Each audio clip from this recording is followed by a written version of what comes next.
En Lucas 1, arrancando la historia de la Navidad y arrancando pues este libro, Lucas dice lo siguiente: muchos han intentado contar la historia de los eventos que se cumplieron entre nosotros. Escribieron lo que aprendimos de aquellos que desde el principio vieron lo que sucedió y servían a Dios anunciando a otros su mensaje. Yo mismo, excelentísimo Teófilo, he investigado todo cuidadosamente de principio a fin. Otra vez, qué bueno. Investigado cuidadosamente de principio a fin, y decidí escribírtelo en orden para que tengas certeza de lo que se te ha enseñado es verdad. ¿Quién era este Teófilo? Bueno, muy seguramente un romano en una jerarquía importante, por eso él lo llama así, Teófilo. Su nombre le da referencia a los historiadores de la época de que era parte del pueblo romano y que ya había estado escuchando acerca del mensaje. Pero Lucas dice: voy a escribir esto para ordenártelo así, para que tú puedas entender paso a paso qué fue lo que sucedió. Entonces nosotros también tenemos de primera mano algo que nos va a hablar acerca del nacimiento de Jesús, de la Navidad, y cómo ocurrieron los hechos y cómo los vieron las mismas personas que presenciaron el evento. Entonces Lucas sigue con el texto. En estos días, Augusto, el emperador de Roma, decretó que se hiciera un censo en todo el imperio romano. Este fue el primer censo que se hizo cuando Cirenio era gobernador de Siria. Todos regresaron a los pueblos de sus antepasados a fin de inscribirse para el censo. Como José era descendiente del rey David, tuvo que ir a Belén de Judea, el antiguo hogar de David. Viajó allí desde la aldea de Nazaret de Galilea y llevó consigo a María, su prometida, quien estaba embarazada. Mientras estaba allí, llegó el momento para que naciera el bebé. María dio a luz a su primer hijo varón y lo envolvió en tiras de tela y lo acostó en un pesebre porque no había alojamiento disponible para ellos. Está contando la historia que todos mundo hemos visto, a José, María encima del burrito, María embarazada, llevándolo. Cuando llegaron a ese lugar para hacer el censo, tenían que ir al censo al lugar donde era su apellido de origen, de donde venían. Entonces, cuando llegaron al censo no había lugar, así que les tocó en un pesebre. Por eso nosotros vemos el burrito y la vaquita ahí, porque Jesús nació en un pesebre. Y esto fue lo que vieron estos primeros testigos de los eventos, de este evento histórico. Esto fue lo que quedaron en los manuscritos antiguos. Y aquí hay algo importante. Para todo el mundo, esto significó la oportunidad o la obligación de tomar una decisión. Era un llamado, era como algo que me decía: tienes que tomar una decisión, ha venido el Rey, ha venido el Salvador, ¿qué vas a hacer tú? Jesucristo hace que nosotros tengamos que tomar una decisión. Si Dios realmente llegó al mundo y nació y estuvo entre nosotros y quedó registrado históricamente, ¿qué vamos a responder nosotros a ese llamado? Bueno, muchas veces nosotros ignoramos los llamados que se nos hacen. ¿Por qué? Porque no entendemos quién nos está haciendo el llamado o qué podría suceder si yo realmente respondo a ese llamado. Para pensar en esto me acuerdo de estas cosas. Mira, hay algo muy chévere que puede ayudarnos a ilustrar esta idea. Tal vez alguno haya escuchado, haya visto, es más, todos yo creo que han escuchado y han visto estas películas: Matrix, Forrest Gump, Avatar, Star Wars, Titanic, Terminator. Todas estas historias, todas estas películas tienen algo en común, que se les hizo un llamado a los actores a participar en estas películas, pero los actores rechazaron el papel protagónico, así que les tocó a otras personas hacer ese papel protagónico, y pues no era Keanu Reeves en Matrix el original. Llamaron a otra persona para hacer Matrix, pero fue Keanu Reeves el que terminó haciendo Matrix y se volvió famoso por Matrix, por Forrest Gump, por Avatar, por todos. Por Titanic fue la chica, Kate Winslet, creo que se llama la que estaba ahí de protagonista. Ella no era la que tenía que salir en la película. Hicieron un llamado: venga, es que necesitamos a alguien, y llamaron a otra actriz. Pero esta dijo: no creo que sea tan buena, y bueno, resultó siendo Titanic. Tal vez nosotros en algún momento nos pasa de la misma manera, porque no dimensionamos qué sucedería si yo respondo a ese llamado. ¿Qué pasaría si yo digo: sí, yo quiero hacer parte de esto a lo cual me están llamando? Y el nacimiento, la Navidad, el nacimiento de Jesús nos está haciendo una invitación. ¿Entiendes quién te está llamando y a qué te está llamando? Por eso el título de nuestra charla de hoy es: La Navidad te pide responder con fe al llamado. La Navidad te está haciendo un llamado. Y hay una frase a través de la cual tú puedes tener esta idea cerrada, concreta, en la cual tú puedes decir, ok, de esto hablamos hoy. La Navidad, y es la siguiente, esta es la frase: la Navidad hace un llamado a toda la humanidad y solo hay una respuesta correcta. Piensa esto, solo hay una respuesta correcta: creer en el poder ilimitado de Dios y obedecer aquello que Él te pide. Pues yo no quisiera perderme el llamado que Dios tiene para mí. No quisiera decir, uy, yo dejé pasar esa oportunidad. Y como los actores que mencionaba Fer, pensaba, ¿qué pensarán ellos después de ver cómo una película que rechazaron se volvió icónica y marcó la historia y todo el mundo sabe cuál es esa historia con ese actor y otros la dejaron pasar?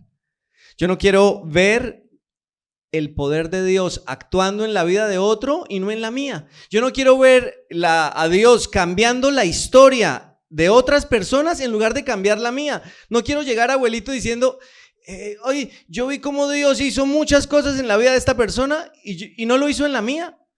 Y el llamado que Dios nos hace, pues requiere que respondamos para poder decir, oiga, yo no dejé pasar esta oportunidad. Dios me llamó y yo acepté. Yo quiero experimentar el poder que Dios quería que yo viviera en mi vida, la historia que Él quería, que Él tenía para mí. Yo quiero vivirla. Y me gusta, hace rato no decía esto, pero me gusta la vida cristiana. Sí le había dicho, a mí me gusta ser cristiano porque Él cambia mi historia todo el tiempo. Y aunque a veces tiene mucha adrenalina, no me arrepiento al mirar hacia atrás y decir, uy, yo no dejé pasar esta oportunidad que Dios tenía para mí. Y era una oportunidad en la que yo iba a vivir algo con Él. Me encanta eso. Y el domingo anterior vimos cómo el nacimiento de Jesús involucró a varios personajes. El ángel del Señor en Lucas capítulo 1 y en Lucas capítulo 2 se presenta delante de varias personas. Usted puede ir a Lucas 1, Lucas 2, y en Lucas 1 él se presenta a María y le cuenta a María lo que va a pasar con ella.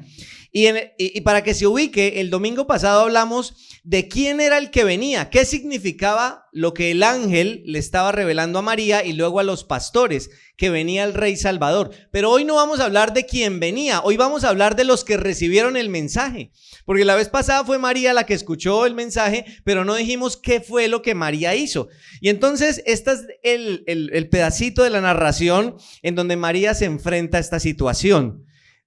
Obviamente, contexto, se aparece el ángel, ella se asusta. Versículo 30, el ángel le responde: no tengas miedo, María, le dijo el ángel, porque has hallado el favor de Dios. Concebirás y darás a luz un hijo y le pondrás por nombre Jesús. Él será muy grande y lo llamarán Hijo del Altísimo. El Señor Dios le dará el trono de su antepasado David y reinará sobre Israel para siempre y su reino no tendrá fin. Hasta ahí leímos el domingo pasado y esto significa algo acerca de Jesús. Si quiere profundizar más, ya tenemos el episodio en YouTube, puede ir y estudiarlo. Y hoy, versículo 34 dice: respondiendo María al ángel, ¿qué hubiera respondido usted? Dice, pero ¿cómo podrá? Ahí está, María, vas a tener un bebé. ¡Ah! Y dice, pero ¿cómo podrá suceder esto? Le preguntó María al ángel. Soy virgen. El ángel le contestó: el Espíritu Santo vendrá sobre ti y el poder del Altísimo te cubrirá con su sombra. Por lo tanto, el bebé que nacerá será santo y será llamado Hijo de Dios. Además, tu parienta Elizabeth, que eso está unos versículos anteriores en Lucas 1, quedó embarazada en su vejez. Antes, dice, la gente decía que ella era estéril, pero ha concebido un hijo y ella, dice también, está en su 6º mes de embarazo. Pues la palabra de Dios, versículo 37, ubíquese en esto. Pues la palabra de Dios nunca deja de cumplirse. Y María respondió: soy la sierva del Señor, que se cumpla todo lo que has dicho acerca de mí. ¿Qué vamos a hacer hoy con el llamado que Dios tiene? Bueno, le anticipo, el llamado para usted nunca va a ser como el de María, ¿no? No vamos a tener más vírgenes como María. Ese fue el llamado de una sola vez. Si su pareja le dice eso, bien, no es el llamado de Dios. Pero hay otro llamado. El Salvador viene, Jesús, el Rey Salvador, como lo vimos el domingo pasado, viene. ¿Cómo vamos a responder usted y yo a ese llamado? Por eso, para responder a ese llamado, para recibir la misión, porque lo que María estaba recibiendo era una misión, se le estaba dando un encargo. Tú vas, a través de ti van a ser el Salvador, y luego a los ángeles más adelante y a mucha gente se le da una misión, un encargo. Y ellos responden, María responde: aquí estoy, aquí está tu sierva, haz conmigo como has dicho. Pero eso lo dijo María. ¿Qué vas a hacer tú y qué voy a hacer yo? Y por eso el título, la forma en cómo usted puede responder a esto, son dos cosas que queremos resaltar acerca del llamado. Para recibir la misión que Dios tiene para mí, vas a necesitar, tú y yo vamos a necesitar una fe inquebrantable en el poder de Dios. O sea, vas a tener que tomar la decisión de confiar absolutamente en que lo que Dios dijo va a suceder, aunque tú no entiendas cómo. Piense cómo en el Antiguo Testamento y en el Nuevo Testamento, si ha visto algo de la Biblia, si ha visto películas en Semana Santa, piense cómo Dios llamaba a las personas y les daba misiones que parecían imposibles. Desde el Antiguo Testamento usted ve cómo él se le acerca a una persona, a Moisés, y le dice: Moisés, tú vas a ser el libertador. Y Moisés le dice: y ¿sí se acuerda? Pero yo no puedo. Y él le dice: sí, tú vas a hacer. Desde el Antiguo Testamento, sean hombres, llama mujeres, llama niños, que son el medio que él usa para cumplir una misión. Y tú y yo hoy también estamos recibiendo el llamado que Dios tiene para nosotros. Escuche esto, anote esto, escríbalo o haga algo con esto. La fe cristiana, los cristianos, la fe cristiana son historias de personas comunes que hacen cosas extraordinarias. La gente que está en la Biblia eran personas comunes que hicieron cosas extraordinarias porque eligieron creer en un Dios que no tiene límites. Si tú hoy eliges confiar en Jesús, en el Rey Salvador, en el Dios que no tiene límites, siendo una persona común, tú y yo vamos a poder hacer cosas extraordinarias.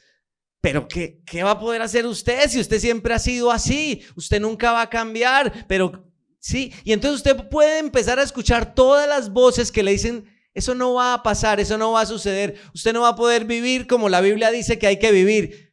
Y entonces usted va a tener que elegir si confía o no inquebrantablemente en el llamado que Dios le hace. Dios nos hace, a través de Jesús, a todos los que estamos acá, un llamado a llevar una vida nueva, libre de las adicciones, libre del pecado, libre del temor, libre del miedo. Eso requiere una fe inquebrantable en el Dios vivo que no tiene límites, porque cuando usted se pare mañana y se vea en el espejo, va a seguir viendo el mismo despelucado de siempre y va a decir: ¿será que esa vida sí es para mí? Entonces va a requerir decir sí, porque si Dios me llamó a una vida nueva, yo puedo tener una vida nueva a través de Él.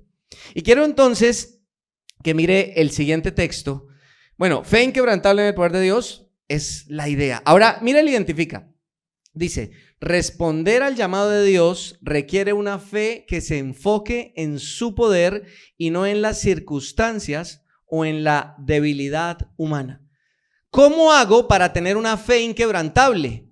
¿Qué se requiere para tener una fe que no dude de que el llamado de Dios se va a cumplir? Tú puedes ser una persona nueva, tú puedes tener una nueva naturaleza, tú puedes ser la luz en tu hogar. ¿Yo? Y en mi hogar, sí, tú. ¿Cómo haces para saber que eso va a pasar? Tú puedes ser un ejemplo en medio de tus amigos. Yo, sí, tú. ¿Cómo haces para saber que eso va a pasar? Grábate esto. Si Dios te pide que lo hagas, Él lo va a hacer posible. Si Él te dice que perdones y tú dices: eso es imposible, Él hace posible que tú puedas perdonar, porque Él te da un corazón capaz de perdonar, pero necesitas tener una fe inquebrantable en Él. Decir: para Él no hay límites.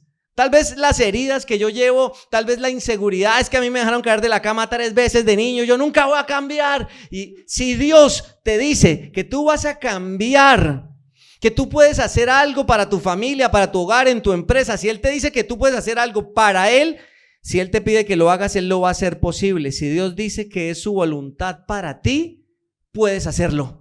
Cada vez que leas algo en la palabra y digas: yo soy un hijo de Dios, y la Biblia dice que esto es para los hijos de Dios, puedo hacerlo.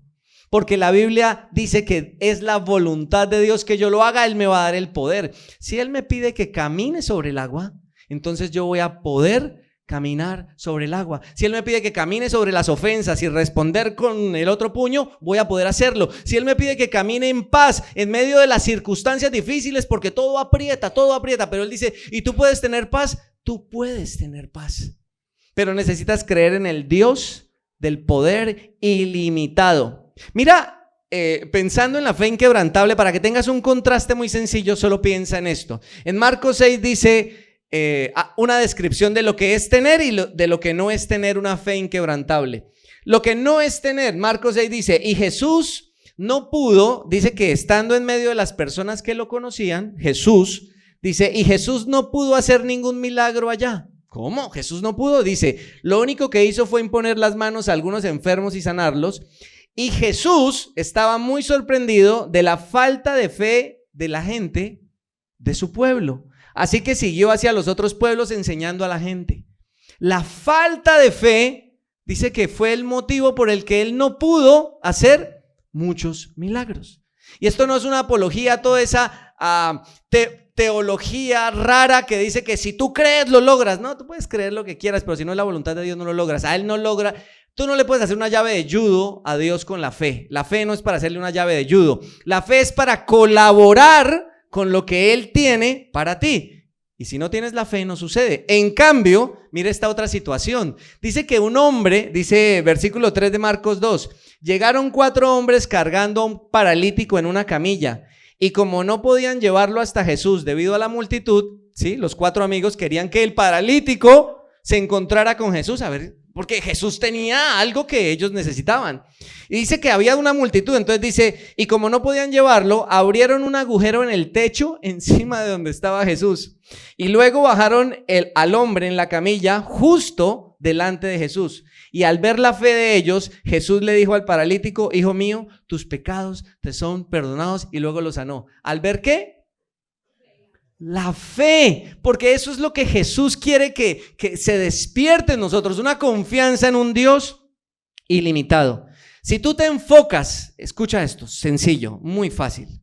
Enfocarte en ti y en tu debilidad te llena de miedo y de incredulidad.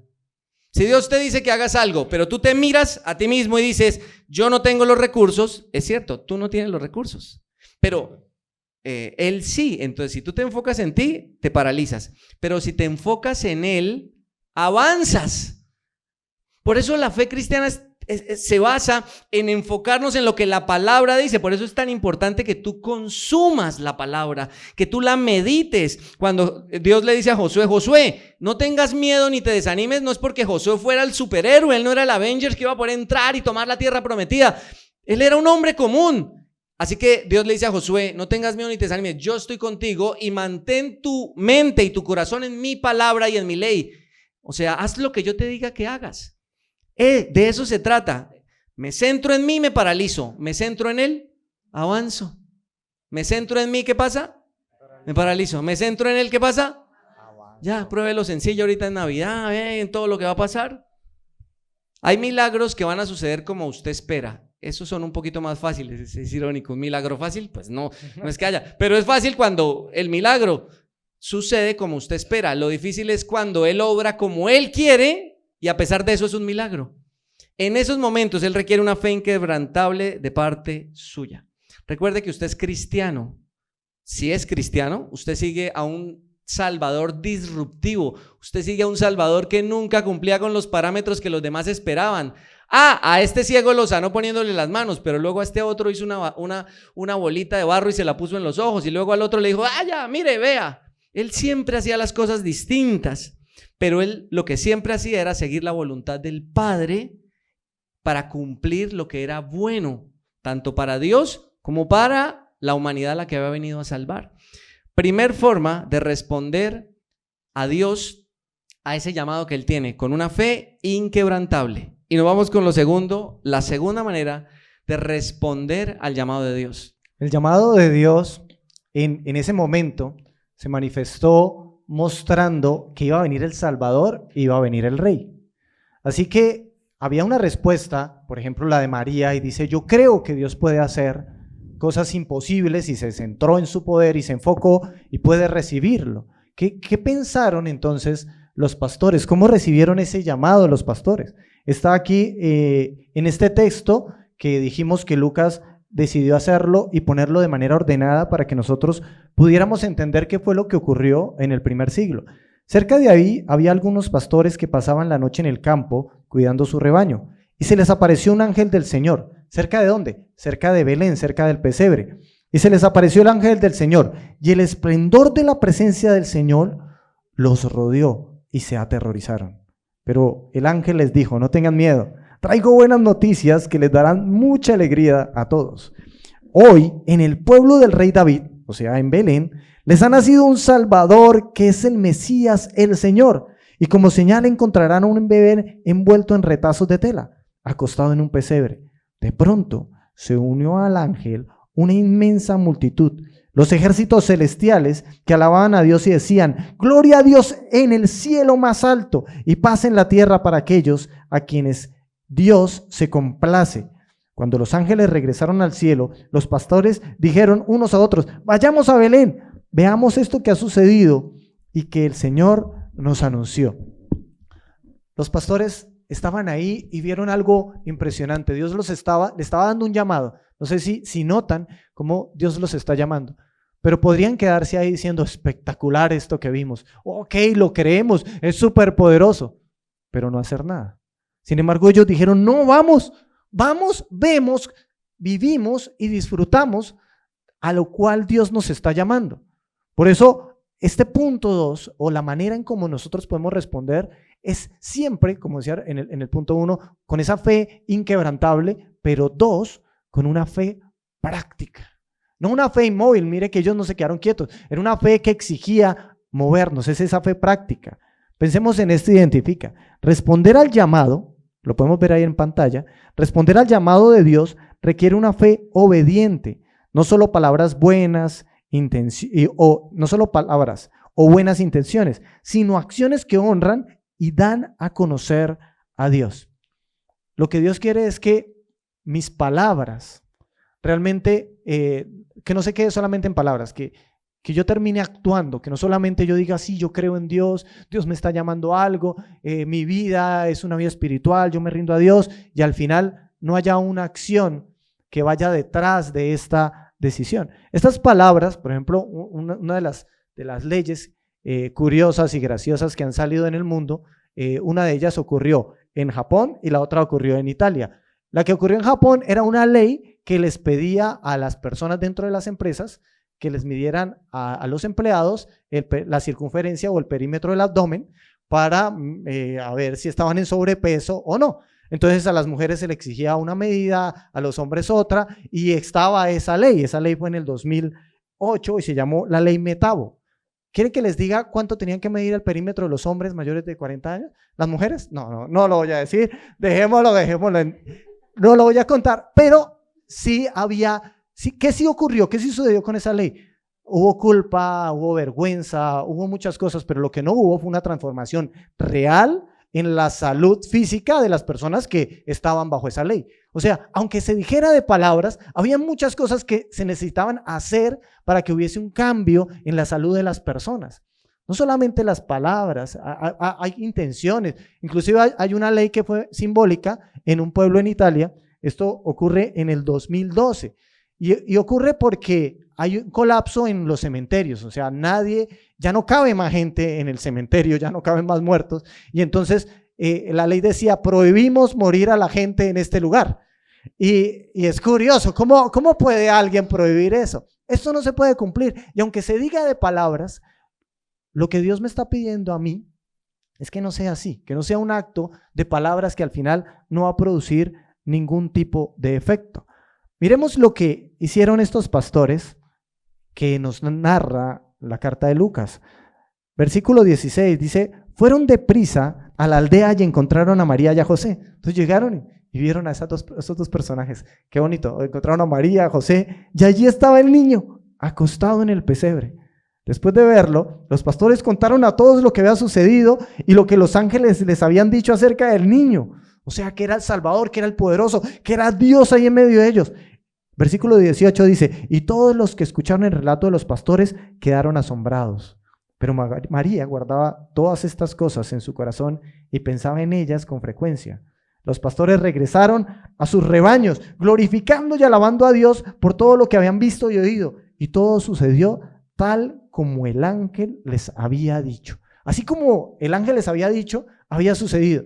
Pero ellos decidieron hablar, ellos contaron el mensaje, el llamado que Dios tenía para ellos, ellos se lo dieron. Ellos terminaron dando ese mensaje, y mire lo que Dios nos dice, y mire lo que Dios hace. Ellos confesaron todo lo que ellos estaban viviendo. No se quedó en solo palabras, sino que se convirtió en un testimonio para que otras personas pudieran creer y pudieran hablar a otras de las gloriosas maravillas de Dios. La carta de Santiago, toda la carta tiene una intención bien fuerte con respecto a este punto 2, de cómo debería ser nuestra fe, de cómo debería ser la fe práctica. Y Santiago pone un ejemplo, dice, imaginemos que llega un hermano de ustedes, y ese hermano dice, pues no tengo con qué vestir, y llega sin comida, y entonces usted le dice, ay, pobrecito, que el Señor lo bendiga, vaya, abríguese y coma, pero no le da nada. ¿Eso de qué sirve? Son declaraciones que a veces nosotros hacemos como, Dios te bendiga, que te vaya bien, espero que se solucione. O voy a cambiar mi vida, voy a tomar decisiones, voy a hacer nada, voy a hacer algo, pero al final no termino haciendo nada. Pero la fe que Dios me pide, o la respuesta que Dios me está pidiendo, es una fe que realmente impacte, que realmente accione. El Señor Jesucristo también lo dijo, y contó la parábola de los dos hermanos. Y él dijo, un padre de familia, dueño de una viña, de una finca, tenía 2 hijos, y le dijo a uno de ellos, al hijo primero, ve a trabajar en mi finca. Y él dijo, no, no quiero. Pero después arrepentido fue. Le dijo lo mismo al segundo y le dijo, sí, yo voy a ir, pero nunca fue. La pregunta de Jesús a la gente que estaba escuchando esta parábola era, ¿cuál de los 2 hijos hizo la voluntad del Padre? Y le dijeron, el primero. Porque al final el que acciona, el que empieza a tomar las decisiones, que lo llevan a transformar su vida, esa es la persona que está respondiendo al llamado de la manera en como Dios quiere que nosotros respondamos. Dios nos está llamando a responder a ese llamado, pero esa fe no puede quedarse solo en palabras, tiene que irse y convertirse en acciones que al final terminan transformando nuestra vida y experimentando lo que las personas que han recibido el llamado han experimentado, y es poder glorificar a Dios, darle gracias y ver los milagros que Dios hace entre ellos. La Navidad cambió y cambia la historia porque la Navidad nos recuerda cuando el Rey Salvador vino al mundo. Pero mi historia cambió cuando yo respondí a esa llegada. Su historia, la historia de su vida, la historia de su familia, la historia de sus hijos va a cambiar o puede cambiar solo si usted responde correctamente al llamado que Jesús está haciendo desde que vino. Y ese llamado es: yo quiero ser su Rey y su Salvador. Entonces yo tengo que accionar eso. ¿Qué necesito? 2 cosas. Una fe inquebrantable en el poder ilimitado de Dios. Dios puede perdonarte, limpiarte y a través del sacrificio de la cruz darte salvación para que no tengas miedo de la muerte y de la eternidad. Él puede evitar el juicio de Dios sobre tu vida porque Jesús lleva el juicio sobre él. Pero necesitas creer en Jesús de manera ilimitada para no intentar empezar a pagar con tus acciones algo que Él ya pagó. Entonces necesitas fe para que tu historia cambie. Pero necesitas una fe inquebrantable y una fe en acción para llevar una vida cristiana diaria, para que diariamente se te note que eres cristiano, para que diariamente la gente pueda decir: miren, él conoció al Jesús que nació en Belén. ¿Y cómo lo sé? Porque la clase de vida que lleva solo la llevaría alguien con el poder de Dios. ¿Por qué? Porque tú eres algo místico y de ti salen cosas raras. No, porque de tu corazón brota algo nuevo, y eso brota porque pusiste tu confianza en el lugar correcto, que era Jesús, y diariamente permites que lo que ese corazón nuevo te impulse, tú accionas de acuerdo a ese corazón. ¿Tenemos esa clase de fe?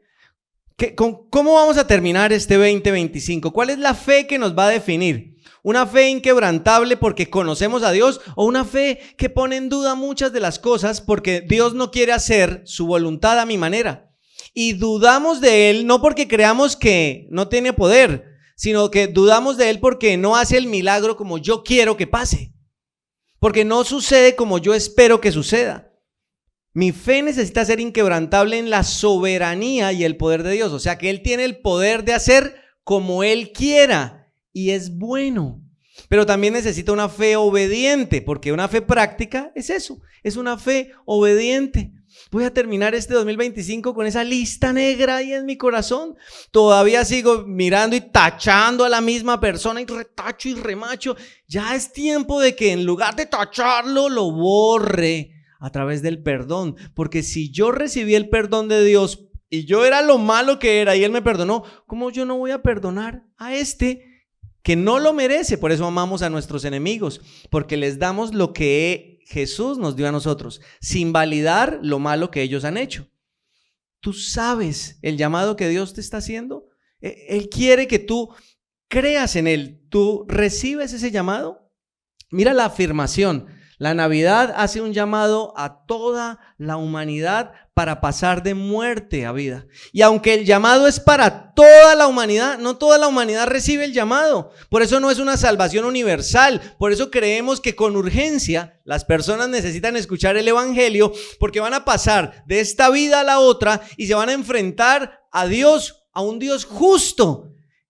Y entonces el llamado que Él nos hace es: yo puedo cambiar tu vida de muerte a vida a través de lo que yo hice, a través de lo que yo voy a hacer en ti. Entonces solo hay una respuesta correcta, y es creer en el poder ilimitado de Dios y obedecer aquello que Él nos está pidiendo. Quiero decirle algo con entusiasmo y con esperanza. Tu fe, recuerde a los 4 amigos que llevaron a ese paralítico y que por la fe de los amigos el paralítico conoció a Jesús. Tu fe va a ser la razón que otros tengan para creer en Dios. Tu fe, la manera en cómo tú respondas al llamado va a ser la razón. Tú puedes ser el amigo del paralítico. Tal vez tú no eres el paralítico. Tú no eres el que está viviendo lo que otro vive, pero si tú hoy respondes al llamado de Jesús, vas a ser la razón por la que otro sea sano. Tu vida va a poder inspirar a otros a vivir como un discípulo si tú también vives como un discípulo. Si tú buscas tu confianza y tu paz en Jesús, si tú vas a la palabra, si dejas de repetir tantas tal vez filosofías e ideologías que no tienen nada que ver con la verdad y empiezas a fijarte más en la palabra, tú vas a inspirar a otros a que busquen a Jesús en el lugar correcto, que es la Biblia, y no que busquen a Jesús no sé en dónde, en otro lugar que no es. Entonces tu fe va a inspirar a otros. Pero tu falta de fe, o mi falta de fe, también va a ser el motivo por el que muchos se aparten. La razón por la que muchos no quieren saber de la iglesia de Jesús es porque no hemos respondido de la manera correcta. Y no es porque ellos se aparten porque tú seas débil en algo y te equivocaste. Entonces, ¿quién puede ser un buen ejemplo? Yo por eso no digo que soy cristiano, porque yo no quiero llevar en la conciencia eso de que alguien se aparte por mi culpa. Entonces yo no le digo a nadie que soy cristiano. Esa no es la manera. Ellos no se apartan porque tú te equivoques o porque tú tengas una debilidad. Ellos se apartan porque tú te resistes a cambiar esa debilidad y dejar que Dios te transforme. Ellos no se apartan porque un día te escuchan hablando mal. Ellos se apartan porque tú todo el tiempo hablas mal y dicen: pero si esta persona es así, ¿yo para qué voy allá si es igual que los demás? Ellos no se apartan porque tú un día estés triste. Ellos se apartan porque no ven en ti nunca un rayo de esperanza. Entonces, no es que nosotros somos los responsables de la decisión que toman los demás, pero sí contribuimos. Y la esperanza para este 2025 es una fe que acerque a las personas a Jesús. Quiero invitarte a que pienses en eso. Y quiero pedirte que tomando los símbolos y explicarte qué es lo que hacemos. Cuando terminamos esta reunión, tomamos el pan y el vino. Y el pan y el vino son los símbolos de lo que Jesús hizo a través de su muerte en la cruz, pero no solo de lo que hizo, sino de lo que va a hacer. Y quiero invitarte a que, pensando en quién es Jesús para ti hoy, puedas decir: yo quiero tener una fe inquebrantable en el Rey Salvador, en el Mesías que la Biblia describe, en el Jesús de la Biblia, no en el que yo he creído, en uno que yo voy a conocer a través de la palabra. Y poniendo tu confianza en Él, saber que tu fe va a inspirar a otros. Tú eres creyente. Si Dios dice que tiene algo para ti, lo tiene, pero tienes que creer en su poder ilimitado y ser obediente. Así que, pensando en esto que está en Lucas, versículo 34, Esta es la historia de Simeón. No es una historia más, simplemente es la forma en cómo tú puedes tomar los símbolos hoy. Simeón era un hombre que estaba esperando al Mesías y él había recibido una promesa: antes de morir vas a conocer al Mesías.